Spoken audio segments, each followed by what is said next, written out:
This is the No BS Coaching Advice Podcast, episode 121. I'm your host, Jeff Altman, the Big Game Hunter, and welcome to another episode. And I like to spend some time weekly talking with you about some element of life, the universe, and everything. And I thought today's show might deal with a theme around leadership, but I'll see how it evolves.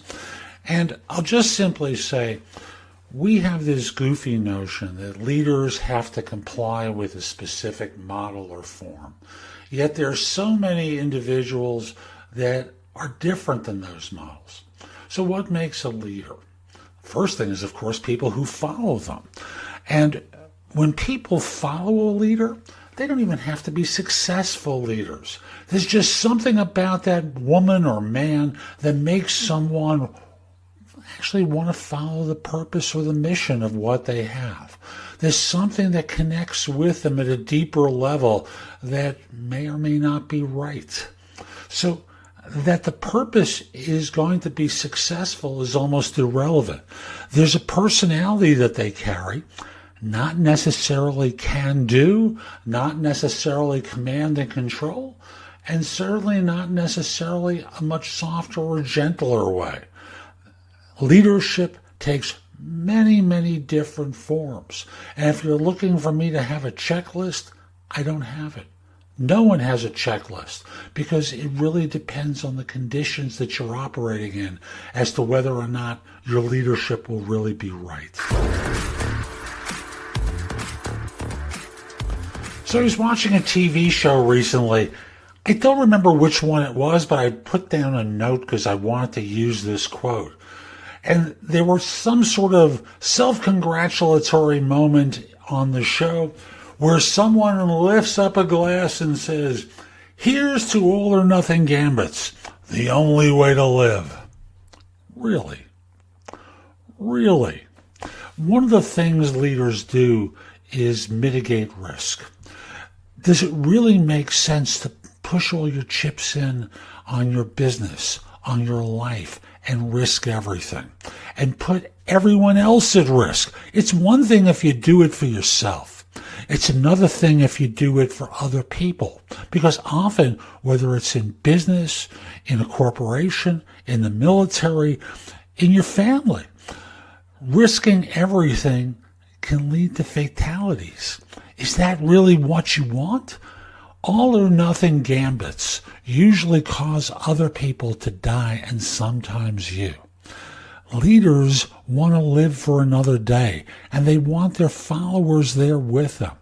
Sometimes you got to know when to fold them and hold them and know when to run, yada, yada, yada. All or nothing gambits. Bull.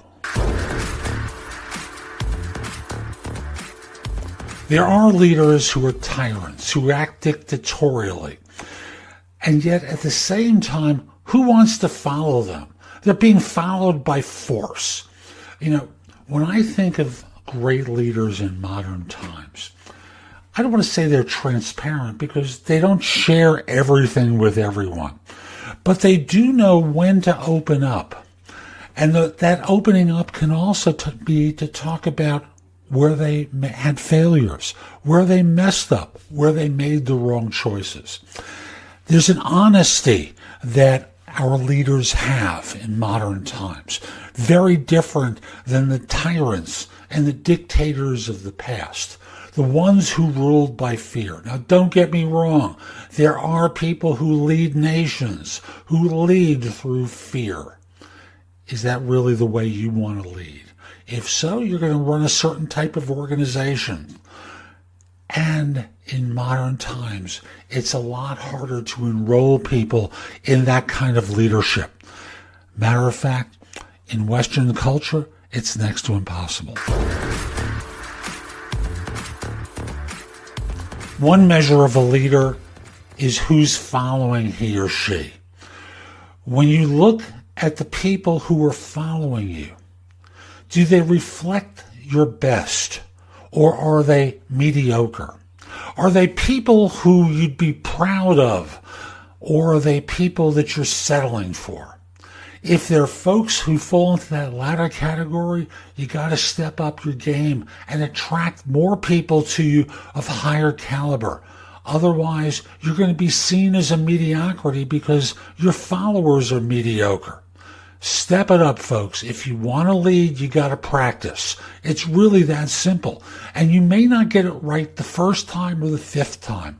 But if it's not working right now, if you're attracting followers that are not ambitious, who really don't reflect you at your best, you got to do it differently. I'm just telling you that. You got to do it differently. So that's today's show. I hope you enjoyed it. And if you did, subscribe in Apple Podcasts, Spotify, Google Play, wherever you listen to the show. Just subscribe so you get downloads whenever I release a new episode. Each show is going to be bite-sized morsels of advice just like today's. I hope you enjoyed it, and I do hope you subscribe. And if you do choose to subscribe, I hope you decide to support the show. There's a link that will take you to anchor.fm where you can make a pledge in support of the show. I'd greatly appreciate it.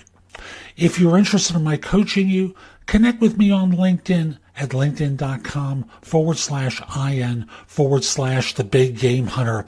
Mention that you listen to the show. I just happen to like knowing I'm helping some folks. And once we're connected, message me about your interest in coaching. We'll set up a free call. We'll get acquainted, see if it makes sense. I'll be back soon with more. And in the meantime, I hope you have a great day. Take care.